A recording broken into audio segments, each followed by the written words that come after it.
আসসালামু আলাইকুম রহমতুল্লাহি ওয়া বারাকাতুহু। প্রিয় দর্শক মণ্ডলী, কেমন আছেন সবাই? আশা করছি আলহামদুলিল্লাহ আল্লাহ পাকের অশেষ রহমতে আপনারা অনেক ভালো আছেন। আমি আলহামদুলিল্লাহ আল্লাহ পাকের অশেষ রহমতে এবং আপনাদের একান্ত দোয়ায় খুবই ভালো আছি। সো বন্ধুরা, বেসিক্যালি যে ব্যাপারটাকে নিয়ে আজকে আলোচনা করব, অ্যাকচুয়ালি বর্তমান সময়ে যারা আব্বাস সিদ্দিকী তথা নওশাদ সিদ্দিকী ভাইজানের বিরোধিতা করেন তাদের জন্যই আজকের ভিডিওটা। যে সময়ে গোটা ভারতবর্ষ জুড়ে তথা আমার পশ্চিম বাংলাতে হাজার হাজার কৃষকেরা আত্মহত্যা করে নিজেদের জীবনকে উৎসর্গ করছে এই মাটিতেই, ঠিক সেই সময় নওশাদ সিদ্দিকীর মতো একজন বিধায়ক, একজন এমএলএ, তিনি সাধারণ কৃষকদের কথা ভেবে বিধানসভায় গিয়ে কৃষকদের হয়ে বিভিন্ন ধরনের সুযোগ সুবিধার কথাবার্তা তুলে ধরছেন। আর ঠিক সেই সময় আমরা দেখতে পাচ্ছি একদল মানুষেরা আব্বাস সিদ্দিকী এবং নওশাদ সিদ্দিকীর বিরোধিতা করার জন্য একেবারে উঠে পড়ে লেগেছে। সো আপনাদের বিশ্বাস না হলে ভিডিওটা সম্পূর্ণ দেখুন।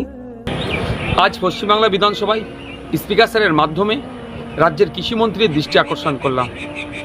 সার নিয়ে যেভাবে কালোবাজারি হচ্ছে, এর হাত থেকে কৃষকদেরকে মুক্তি দেওয়ার জন্য এবং কালোবাজারি যারা করছেন তাদের বিরুদ্ধে দৃষ্টান্তমূলক শাস্তি দেওয়ার জন্য এবং প্রশাসনকে আরও সক্রিয় হওয়ার আহ্বান জানালাম।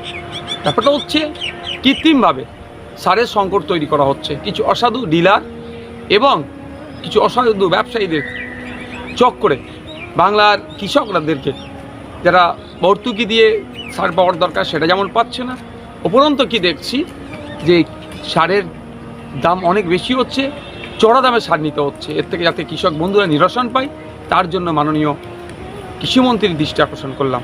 আশা করব কৃষিমন্ত্রী এই বিষয়টাকে গুরুত্ব সহকারে দেখবেন এবং কালোবাজারি রোধ করার জন্য তার প্রশাসনকে দিয়ে সর্বোচ্চ ব্যবস্থা গ্রহণ করবেন। এই ভিডিওটা দেখার পরেও এক শ্রেণীর মানুষেরা সদা সর্বদা নওশাদ সিদ্দিকীর বিরোধিতা করে যাবে। আজকে একদল মানুষেরা বলেছিল যে নওশাদ সিদ্দিকী থাকে ফুরফুরা শরীফে, তো ফুরফুরা শরীফের একটা বুথ, একটা পঞ্চায়েত জিতে দেখা। কিন্তু বিগত দিনে আপনারা দেখেছেন যে ফুরফুরা শরীফের হাই মাদ্রাসার যে ভোট হলো, সেই ভোটের ফলাফল, এই ভোটের ফলাফল দ্বারা আমরা বুঝতে পারি যে গত পঞ্চায়েত ইলেকশনে ফুরফুরা দরবার শরীফে কি ঘটনা ঘটেছিল। একথা বারে বারে উল্লেখ্য যে বারবার নওশাদ সিদ্দিকীর উপরে পার্সোনাল অ্যাটাক করতে গিয়ে, পার্সোনাল বিভিন্ন ধরনের কথাবার্তা বলতে গিয়ে একদল মানুষেরা বলছেন যে ফুরফুরা শরীফে থাকে নওশাদ সিদ্দিকী ফুরফুরা শরীফ থেকে এসে ভাঙড়ের জন্য কি উন্নয়ন করবেন।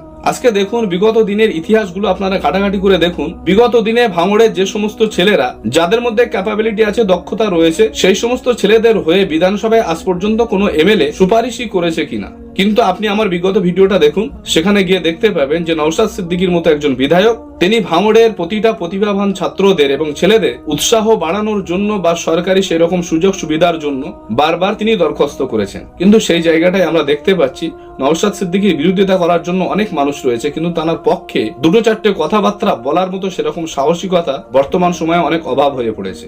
তাই আমি বারে বারে আব্বাস সিদ্দিকী তথা নওশাদ সিদ্দিকী এবং ফুরফুরা দরবার শরীফের প্রত্যেকটা পীর সাহেব পীরজাদাদের ভালো কাজগুলোকে তুলে ধরার চেষ্টা করি এবং সাথে সাথে শাসক দলে যারা রয়েছেন তারাও যদি কখনো ভালো কাজ করেন সেগুলোকে তুলে ধরার চেষ্টা করি। সো বন্ধুরা, ভিডিওটা ভালো লাগলে অবশ্যই একটা লাইক করবেন, বন্ধুদের মাঝে শেয়ার করবেন, আর চ্যানেলে নতুন হলে অবশ্যই সাবস্ক্রাইব করে পাশে থাকবেন। সো আজকের ভিডিওটা এই পর্যন্ত, দেখা হচ্ছে আগামী কোনো ভিডিওতে। সকলে সুস্থ থাকবেন, ভালো থাকবেন। আসসালামু আলাইকুম ওয়া রাহমাতুল্লাহ।